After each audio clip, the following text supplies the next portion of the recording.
चलिए, स्वागत है आप सभी का आपके अपने यूट्यूब चैनल गुरु सत्यव एकेडमी पे। आप लोग थंबनेल देख कर आए हैं कि फंडामेंटल ड्यूटीज के बारे में, ठीक है। मुझे उम्मीद है कि आप सभी लोग फंडामेंटल राइट्स के बारे में जानते हैं। अगर आप लोगों को अधिकार चाहिए तो कुछ कर्तव्य भी करना पड़ेगा। उस कर्तव्य पे हम आज चर्चा करेंगे। टोटल हमको संविधान 11 प्रकार के कर्तव्य दिए हैं। उससे पहले हम चर्चा करते हैं कि इसकी जरूरत क्यों पड़ी। आप सभी जानते हैं कि 1975 से 1977 तक देश में इमरजेंसी मतलब इंटरनल डिस्टरबेंस के कारण इंदिरा गांधी की उस समय सरकार रही, देश में इमरजेंसी लगी, ठीक है। अब नेशनल इमरजेंसी जो लगता है, ये भी एक क्वेश्चन ही हो गया कि नेशनल इमरजेंसी कितने आर्टिकल के तहत लगते थे। 352 जो राष्ट्रीय आपात होते हैं, आपात वो 352, ठीक है। आप लोग ध्यान रखिएगा, आर्टिकल 352 और 356 में किस बात की चर्चा है, तो राष्ट्रपति शासन। जब किसी राज्य में राज्य की व्यवस्था सही ढंग से नहीं चलती है, उस स्थिति में 352 के तहत राष्ट्रपति शासन लगती है। उसके बाद 360 जो आज तक देश में एक बार भी नहीं लगा, वित्तीय आपात, ठीक है। तीनों पर हम चर्चा कर लिए, नेशनल इमरजेंसी, राष्ट्रपति शासन और वित्तीय आपात। हमें ये सब जानना देश के हर एक नागरिक को बहुत जरूरी है। नागरिक हम देश के हैं तो हमको जानना जरूरी है कि हम लोगों का कर्तव्य क्या है। हम आते धीरे धीरे बातों पे आते हैं। तो 1975 से 1977 तक देश में इमरजेंसी चली।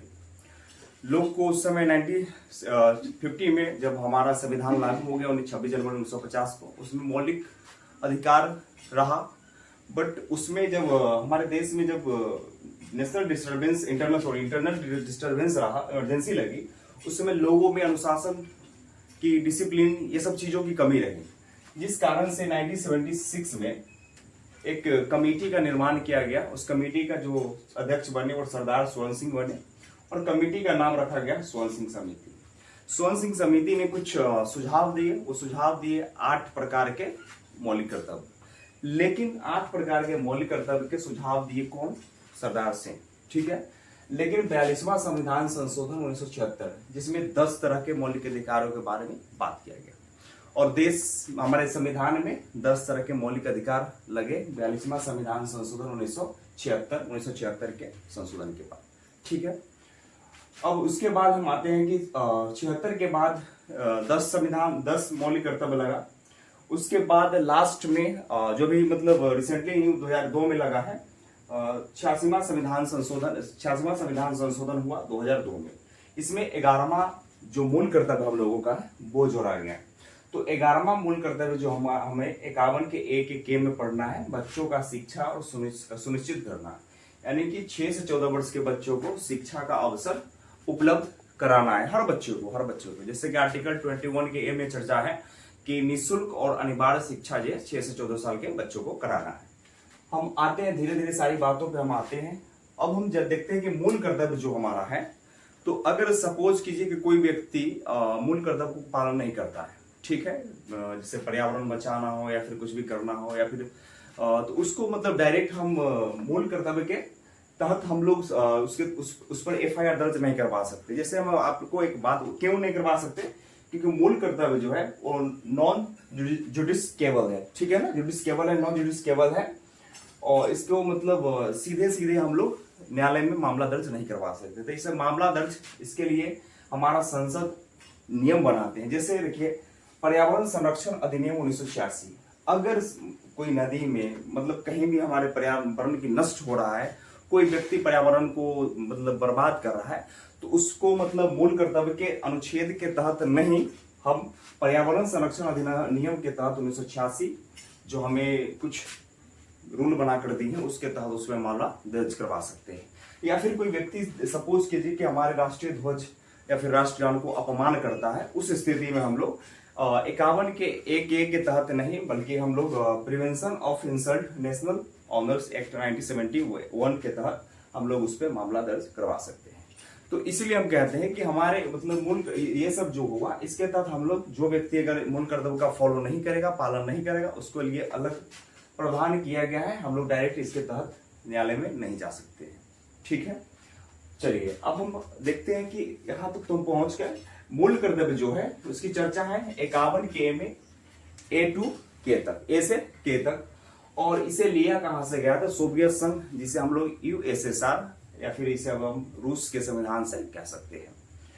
और भाग 4 के ए में इसको ऐसे भी करके ब्रैकेट में जो दिया गया वो ऐसे भी करके हम लोग लिख सकते हैं। ठीक है, तो चलिए हम पहले से इसलिए लिख लिए हैं ताकि वीडियो को कम समय में हम बना लें, ताकि आप लोगों का टाइम जो किल हो जाएगा, जो आप ज्यादा समय में, इसके लिए हम आपकी समय बचाने के लिए हम वीडियो को ऐसे लिखकर बना रहे हैं ताकि हम जल्दी समझा लें।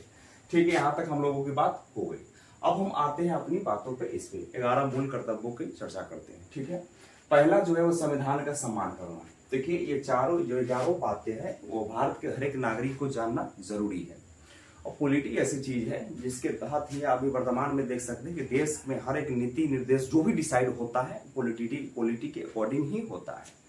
तो ये सब बातें हम लोगों के लिए जानना बहुत इंपॉर्टेंट है। पहला है संविधान का सम्मान करना। अम्बेडकर जी भी कहते थे कि संविधान कितना भी अच्छा हो, अगर पालन करने वाला व्यक्ति अच्छा नहीं है तो संविधान कोई काम का नहीं। ठीक है, बात बिल्कुल सही है, ये डॉक्टर अम्बेडकर कहे हैं। संविधान का सम्मान करना मतलब हम लोगों को संविधान का पालन करना है, राष्ट्रीय ध्वज का सम्मान करना है, राष्ट्र गान का सम्मान करना है, राष्ट्रगीत का सम्मान करना है। ये हम लोगों का कर्तव्य है, हम भारतीयों का कर्तव्य है। हम भारत के लोग हैं तो हम लोगों का भी कुछ कर्तव्य बनता है। ठीक है, दूसरा है देश के आदर्शों का मानना। अब आदर्श हम लोग किसे कहते हैं, आइडियल किसे कहेंगे?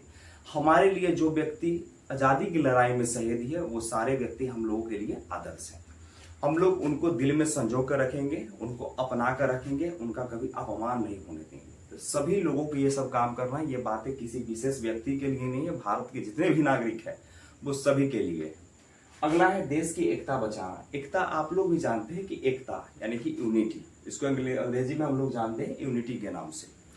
यूनिटी हर एक चीज में इंपॉर्टेंट है। आप लोग अपने आसपास पड़ोस में घर में ही देखिएगा कि जिस परिवार में यूनिटी होती है उस परिवार का कोई नजर उठाकर या फिर आंख डालकर भी नहीं देखता है, और जिसमें यूनिटी नहीं होती है उसको हर एक व्यक्ति चारों तरफ से प्रेशर डालकर दबाने की कोशिश। उसी प्रकार हमारे देश में है कि हमारे देश में किसी भी तरह की बातों से, रिलीजन बेस पर, लैंग्वेज बेस पर या फिर किसी भी आधार पर हम लोगों को बांटना नहीं, यूनिटी बनाकर रखना है। इसमें और एक वर्ड है अखंडता और संप्रभुत्व। संप्रभुत्व का मतलब समझिए, जिसको सबऑर्डिनेटी बोलते हैं। संप्रभुत्व का मतलब हुआ कि भारत अब स्वतंत्र है, किसी भी मामले के लिए किसी दूसरे देश के निर्णयों पर डिपेंड नहीं है। भारत खुद का निर्णय अब खुद ले सकता है, मतलब भारत अब किसी का उपनिवेश नहीं है। तो संप्रभुत्व का मतलब यही हुआ कि भारत अब स्वतंत्र है, अपना डिसीजन खुद ले सकता है, या फिर वो किसी भी तरह का डिसीजन हो। संप्रभुत्व। अखंडता का मतलब है कि हम लोग देश को टूटने नहीं देना है, न धर्म के आधार पर न भाषा के आधार पर, एकता बनाकर रखना है। ठीक है, अब चलिए 4 डी नंबर यानी कि हम लोग 4 देखते हैं। देश की रक्षा करना। हर सिचुएशन में हम लोगों को देश की रक्षा करना है। ठीक है, अगर कोई व्यक्ति बॉर्डर पे हम लोगों के लिए लड़ रहे हैं, अगर हम लोगों के पास, अगर वहां पे उन लोगों के लिए अनाज की कमी हो रही है, सरकार के पास स्टॉक कम रहा है, हम लोगों के पास अनाज बहुत सारी है पड़ी, तो हम लोग देकर भी अपनी राष्ट्र सेवा कर सकते हैं। यह भी एक तरह से राष्ट्र सेवा है। ठीक है, चलिए बढ़ते हैं हम आगे। सभी से भाईचारे रखना और महिला का सम्मान। इसमें हम महिला का सम्मान छोटा अक्षर में इसलिए था कि इसमें स्पेस कम था, तो महिलाओं का सम्मान करना है। किसी की बहन, किसी की बेटी, किसी की माँ को, हर व्यक्ति को सम्मान करना है, सम्मान के नजरिए से देखना है। और भाईचारे जब हम लोग बना कर रखेंगे तभी हम लोगों में एकता होगी। तो भाईचारे बहुत इंपॉर्टेंट है, तभी जाके एक व्यक्ति से दूसरे व्यक्ति के हम लोग सुख दुख में साथ देंगे, तभी हमारा देश स्ट्रॉन्ग मजबूत बनेगा और देश हमारे उन्नति की राहों पे प्रगति करेगी। आगे है हमारे अपनी संस्कृति की रक्षा करना। संस्कृति जो हमारे विरासत में दे रखी है, हमारे जैसे भाषा हो गया, पर्व त्योहार के तौर तरीके हो गए, या फिर हमारे जो भी धरोहर है, जो उन सब चीज़ों को बचा कर रखना है, ताकि हम आने वाली पीढ़ी को बता सके कि हमारे पूर्वजों ने इस तरह हम लोगों के लिए किया है, और इसी चीज़ को आप लोगों को भी आगे बताना है। ठीक है, आगे है पर्यावरण को बचाना। ठीक है, बहुत इंपॉर्टेंट चीज़ है। ऐसा हमको लगता है 11वां चीज़ जो है ना, वो सभी लोगों को पढ़ना और जानना जरूरी, हर एक नागरिक को जानना चाहिए, या फिर वो नागरिक पढ़े या न पढ़े, या फिर कोई पढ़े लिखे व्यक्ति अनपढ़ व्यक्ति को सुनाए बोल बोल के। ठीक है, पर्यावरण, जैसे पर्यावरण पेड़ पौधा को काटना नहीं है, हरे पेड़ पौधों को बचाना है, नदी नाला ये सब को दूषित नहीं करना है, झील को नष्ट नहीं करना है, उसमें बोतल डोटल ये सब नहीं फेंकना है। लेकिन वर्तमान भारत की स्थिति और लोगों की मानसिकता देखते हुए आप देख सकते हैं कि नाला में ही नदी में ही, जैसे हमारे पास में गंगा नदी है, तो पूजा किए हुए सामान नदी में फेंक देना है, कूड़े का जो कचरा है वो नदी में फेंक देना है, मतलब तरह तरह के चीज नदी में फेंक देना है। उस जिससे क्या हो रहा है कि नदी की पानी दूषित हो रही है और जलीय जीव जो हमारे नदी में पाए जाते हैं वो नष्ट हो रहे हैं, खत्म हो रहे हैं धीरे धीरे। तो हमें कर्तव्य में दिया गया है और कर्तव्यों का पालन हमें करना है। अगर आप लोगों ने पालन नहीं किया तो सीधे इस मामले के तहत इसके तहत तो हम न्यायालय में जा नहीं सकते, क्योंकि मूल कर्तव्य जो है वो नॉन जस्टिफिकेबल है। तो क्या किसके मामले किसके तहत जा सकते हैं? पर्यावरण को हम लोग अगर प्रभावित करेंगे यानी कि बर्बाद करेंगे तो पर्यावरण संरक्षण अधिनियम 1986 के तहत हम लोग मामला दर्ज कराएंगे, जो कि हमें संसद बनाकर रोक टोक संसद बनाकर देती है। ठीक है, इसके तहत हम लोगों पर कार्रवाई हो सकती है, होगी। अब है कि वैज्ञानिक सोच रखना। ठीक है ना, वैज्ञानिक सोच कहने का अर्थ है तर्क वितर्क करना, अंधभक्ति नहीं करना, तर्क वितर्क करना है, बातों को समझना है, सोचना है। ठीक है, और हर चीज में एक इन्वेंशन के तरह हर चीज में एक नया नया खोज करना है, ताकि देश में नए नए चीजों का आविष्कार हो। ऐसे चीजों जो सोचने वाले व्यक्ति हो, विद्यार्थी हो, उन लोगों को बढ़ावा भी देना है। अब है सरकारी संपत्ति को बचाना। ठीक है ना, बचाने का अर्थ है कि जैसे हमारा सरकारी बस हो गया, सरकारी मतलब ट्रेन हो गए, इन सब चीजों में कहीं थूक देता है, ये सब नहीं करना है, क्योंकि क्षति जो हो रही है हमारा हो रहा है, हमारे टैक्स के पैसे से वो सब आते हैं, तो उसका नुकसान भी हम लोग ही भरेंगे। जब देश में हर चीज का दाम बढ़ेगा तो नुकसान हम ही लोग भरेंगे। उसके बाद है सर काम को बेहतर करने की कोशिश कर रहे हैं, यानी कि उत्कृष्टता की बात की गई है।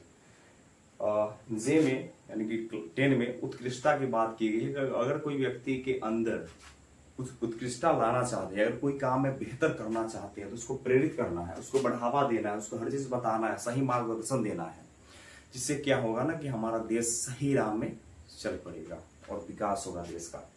अब है बच्चों का शिक्षा, जो कि 2002 में हम लोग यहाँ देखे हैं कि 86वां संशोधन 2002 में 11वां जो अनुच्छेद है 11वां मूल कर्तव्य जो जुड़ा है कि बच्चों के शिक्षा को सुनिश्चित करना, यानी कि 6 से 14 साल तक के बच्चों को शिक्षा सुनिश्चित करना है, उसको अवसर उपलब्ध कराना है, उनको अनपढ़ नहीं छोड़ना है, क्योंकि अनपढ़ रहेगा तो देश की उन्नति में बाधा बनेगी। वीडियो अच्छा लगा हो, हमने बहुत आसान तरीके से और आसान भाषा में बनाने की कोशिश की है।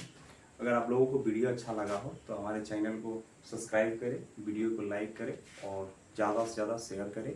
मिलते हैं फिर अच्छे टॉपिक पर लेकर बात आते हैं। आप लोग कमेंट कीजिए कि कौन से टॉपिक पर हम वीडियो बनाएं।